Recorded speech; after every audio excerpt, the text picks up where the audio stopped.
Chapter 8. It's My Own Invention. After a while the noise seemed gradually to die away, till all was dead silence, and Alice lifted up her head in some alarm. There was no one to be seen, and her first thought was that she must have been dreaming about the lion and the unicorn and those queer Anglo-Saxon messengers. However, there was a great dish still lying at her feet, on which she had tried to cut the plum cake. "So I wasn't dreaming after all," she said to herself. Unless we're all part of the same dream.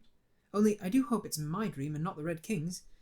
I don't like belonging to another person's dream," she went on in a rather complaining tone. "I've got a great mind to go and wake him and see what happens." At this moment her thoughts were interrupted by a loud shouting of... I need another voice for the knight. "You are? Come main harvester. He's going to be from West Country." "Ahoy! Ahoy, check!" And a knight dressed in crimson armour came galloping down upon her and brandishing a great club. Just as he reached her, the horse stopped suddenly. "You're my prisoner!" the knight cried, as he tumbled off of his horse. Startled as she was, Alice was more frightened for him than for herself in the moment, and watched him with some anxiety as he mounted again. As soon as he was comfortably in the saddle, he began once more, "You're my..." But here another voice broke in. "Ahoy! Ahoy! Check!" And Alice looked round in some surprise for the new enemy. This time it was a white knight.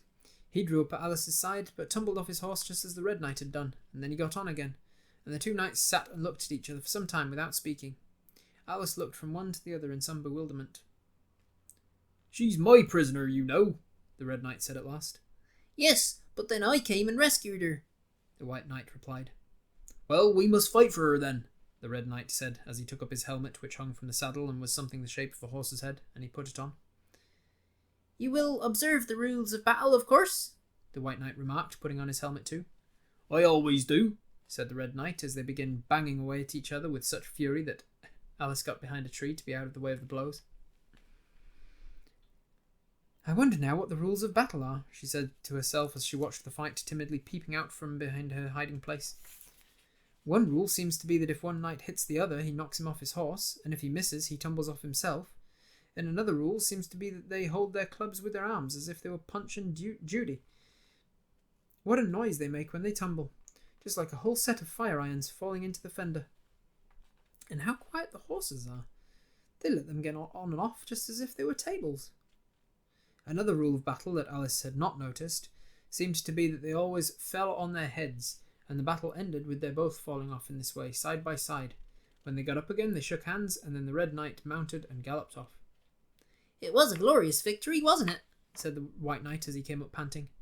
"I don't know," said Alice doubtfully. "I don't want to be anybody's prisoner.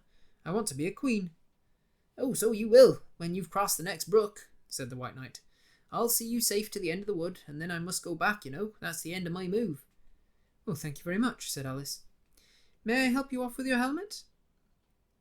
It was evidently more than he could manage by himself. However, she managed to shake him out of it at last. Now one can breathe more easily," said the knight, putting back his shaggy hair with both hands and turning his gentle face and large mild eyes to Alice. She thought she had never seen such a strange-looking soldier in all her life. He was dressed in tin armour, which seemed to fit him very badly, and he had a queer-shaped little deal box fastened across his shoulders, upside down, and with the lid hanging open. Alice looked at it with great curiosity. "I see you're admiring my little box," the knight said in a friendly tone. "It's my own invention to keep clothes and sandwiches in. You see, I carry it upside down so the rain can't get in." "But the things in it can get out," Alice gently remarked. "Do you know the lid's open?" "Oh, I didn't know it," the knight said, a shade of vexation passing over his face. "Oh, then all the things must have fallen out, and the box is no use without them." He unfastened it as he spoke, and was just about to throw it into the bushes when a sudden thought seemed to strike him, and he hung it carefully on a tree. "Oh, actually, can you guess why I did that?" he said to Alice. Alice shook her head. "In hopes that some bees may make a nest in it, and then I should get the honey." "But you've got a beehive or something like it already fastened to your saddle," said Alice. "Yes, it's a very good beehive," the knight said in a discontented tone. "One of the best kind, but not a single bee has come near it yet. And the other thing is a mouse trap. I suppose the mice keep the bees out, or the bees keep the mice out. I don't know which." I was wondering what the mousetrap was for, said Alice. It isn't very likely there would be any mice on a horse's back. Well, not very likely, perhaps, said the knight, but if they do come, I don't choose to have 'em running all about. You see, he went on after a pause, it's as well to be provided for everything. That's the reason the horse has all those anklets round his feet. What are they for? Alice asked in a tone of great curiosity. To guard against the bites of sharks, the knight replied. It's an invention of my own. And now help me on, I'll go with you to the end of the wood. What's that dish for? Well, it's meant for plum cake, said Alice. We'd better take it with us, the knight said. It'll come in handy if we find any plum cake. Help me get it into this bag. This took a long time to manage, though Alice held the bag open very carefully, because the knight was so very awkward in putting in the dish. The first 2 or 3 times that he tried, he fell in himself instead. It's rather a tight fit, you see, as they put it in at last. There are so many candlesticks in the bag. And he hung it to the saddle, which was already loaded with bunches of carrots and fire irons and many other things. I hope you've got your hair well fastened on, he continued as they set off. Only in the usual way, Alice said, smiling. Well, that's hardly enough, he said anxiously. You see, the wind is so very strong here, it's as strong as soup. Have you invented a plan for keeping the hair from being blown off? Alice inquired. Not yet, said the knight, but I've got a plan for keeping it from falling off. I should like to hear it very much. Well, first you take an upright stick, said the knight. Then you make your hair creep up it, like a fruit tree. Now, the reason hair falls off is because it hangs down. Things never fall upwards, you know. It's a plan of my own invention. You may try it if you like. It didn't sound like a comfortable plan, Alice thought, and for a few minutes she walked on in silence, puzzling over the idea and eventually now and then stopping to help the poor knight, who certainly was not a good rider. Whenever the horse stopped, which it did very often, he fell off in front, and whenever it went on again, which it generally did rather suddenly, he fell off behind. Otherwise, he kept on pretty well, except that he had a habit of now and then falling off sideways, as he generally did this on the side that which Alice was walking on. She, too, found it was the best plan not to walk quite so close to the horse. I'm afraid you've not had much practice in riding, she ventured to say, as she was helping him up from his 5th tumble. The knight looked very much surprised, and a little offended at the remark. What makes you say that? He added, as he scrambled back into the saddle, keeping a hold of Alice's hair with one hand to save himself from falling over on the other side. Well, because people don't fall off quite so often when they've had much practice. Oh, you've had plenty of practice, the knight said very gravely. Plenty of practice.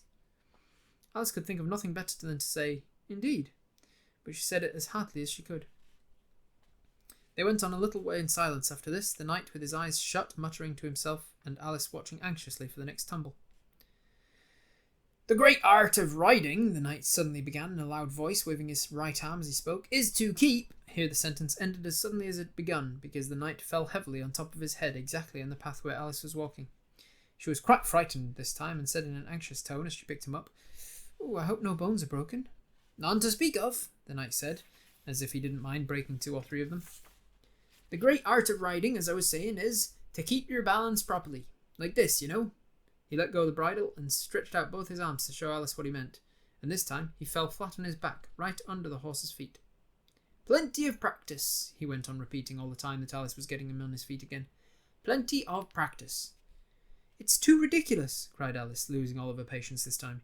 You ought to have a wooden horse on wheels, that you ought. Does that kind go smoothly? The knight asked in a tone of great interest, clasping his arms round the horse's neck as he spoke, just in time to save himself from tumbling off again. Much more smoothly than a live horse, Alice said with a little scream of laughter in spite of all she could do to prevent it. Well, then I'll get one, the knight said thoughtfully to himself. 1 or 2, or several. There was a short silence after this, and the knight went on again. I'm a great hand at inventing things. Now, I dare say you noticed, the last time you picked me up, that I was looking rather thoughtful. You were a little grave, said Alice. Well, just then I was inventing a new way of getting over a gate. Would you like to hear it? Oh, very much indeed, Alice said politely. I'll tell you how I came to think of it, said the knight. You see, I said to myself, the only difficulty is with the feet. The head is high enough already. Now, first I put my head at the top of the gate, and then the head's high enough. Then I stand on my head, and then the feet are high enough. You see? And then I'm over, you see? Yes, I suppose you would be over when that was done, Alice said thoughtfully. But don't you think it would be rather hard? Well, I haven't tried it yet, the knight said gravely, so I can't tell for certain, but I'm afraid it would be a little hard. He looked so vexed at the idea that Alice changed the subject hastily. "What a curious helmet you've got," she said cheerfully. "Is that your invention too?" The knight looked down proudly at his helmet, which hung from the saddle. "Yes," he said, "but I've invented a better one than that, like the sugar loaf. When I used to wear it, if I fall off the horse, it always touched the ground directly. So I had very little way to fall, you see. But there was the danger of falling into it, to be sure. That happened to me once, and the worst of it was, before I could get out again, the other white knight came and put it on. He thought it was his own helmet." The knight looked so solemn about it that Alice did not dare to laugh. "I'm afraid you must have hurt him," she said in a trembling voice, "being on the top of his head." "I had to kick him, of course," the knight said, very seriously. "And then he took the helmet off again. But it took hours and hours to get me out. I was fast as lightning, you know." "But that's a different kind of fastness," Alice objected. The knight shook his head. "It was all kind of fastness with me, I can assure you," he said. He raised his hands in some excitement as he said this, and instantly rolled out of the saddle and fell headlong into a deep ditch. Alice ran to the side of the ditch to look for him. She was rather startled by the fall, as for some time he had kept on very well, and she was afraid that he really was hurt this time. However, though she could see nothing but the soles of his feet, she was very much relieved to hear that he was talking in his usual tone. "All kinds of fastness," he repeated. "But it was careless of him to put another man's helmet on with the man in it too." "How can you go on talking so quietly, head downwards?" Alice asked as she dragged him out by the feet and laid him on the heap on the bank. The knight looked surprised at the question. "What does it matter where my body happens to be?" he said. "My mind goes on working all the same. In fact, the more head downwards I am, the more I keep inventing new things. Now, the cleverest thing of the sort that I ever did," he went on after a pause, "was inventing a new pudding during the meat course." "In time to have it cooked for the next course?" said Alice. "Well, that was quick work, certainly." "Well, not the next course," the knight said in a slow, thoughtful tone. "No, certainly not the next course." "Then it would have to be the next day, I suppose. You wouldn't have 2 pudding courses in one dinner." "Well, not the next day," the knight repeated as before. "Not the next day. In fact," he went on, holding his head down and his voice getting lower and lower, "I don't believe that pudding was ever cooked. In fact, I don't believe that pudding ever will be cooked. And yet it was a very clever pudding to invent." "Well, what did you mean it to be made of?" Alice asked, hoping to cheer him up, for the poor knight seemed quite low-spirited about it. "Well, it began with blotting paper," the knight answered with a groan. "Oh, that wouldn't be very nice, I'm afraid." "Oh, not very nice alone," he interrupted, quite eagerly. "But you've no idea what a difference it makes mixing it with other things, such as gunpowder and sealing wax. And here I must leave you." They had come to the end of the wood.